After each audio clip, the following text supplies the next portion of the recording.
აფხაზეთის ავტონომიური რესპუბლიკის მომსახურების სააგენტოს ორგანიზებით საქართველოს პარლამენტის ბიბლიოთეკის მცირე დარბაზში დათო მაღრაძის წიგნის ჯაკომო პონტის აფხაზური ვერსიის პრეზენტაცია გაიმართა. ღონისძიების მიზანია ქართულ-აფხაზური ურთიერთობების გაღრმავება, ასევე პოემის აფხაზურ ენაზე ხელმისაწვდომობის ხელშეწყობა.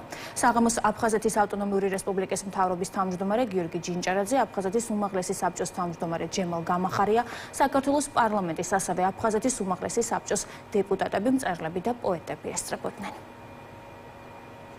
დარწმუნებული ვარ, რომ ეს ხილი იქნება ერთ-ერთი ყველაზე კარგი შესაძლებლობა კულტურული გზით, ემოციური გზით, სიყვარულის გზით ქვეყნის გაერთიანების, ერთმანეთის გულების გაერთიანების აი ესეთი მცდელობები, როგორც არის დავით მაღრაძის პოეტური ნაწარმოები და იმ უცნობი აფხაზი პოეტის, რომელმაც თარგმნა, დიდი, ესე ვთქვათ, ნიშანია და კვალი იმისა, რომ ძალიან მალე ჩვენ ერთად ვიქნებით და ერთად შევქმნით ერთიან ძლიერ საქართველოს. ბავშვობაში, როცა სოხუმში სანაპიროზე ვცურავდი, მაშინ ძნელი წარმოსადგენი იყო, რომ გაიზრდება ბავშვი დაწერს პოემას, შემდეგ აფხაზები გადათარგმნენ აფხაზურად. ტირაჟი აღარ არის. ჩვენმა სამინისტრომ, რომელიც ვადლიერებმა მინდა გამოვხატო, განაცხადა, რომ გზაც არის, რომ ტირაჟი დაბეჭდოს ისევ.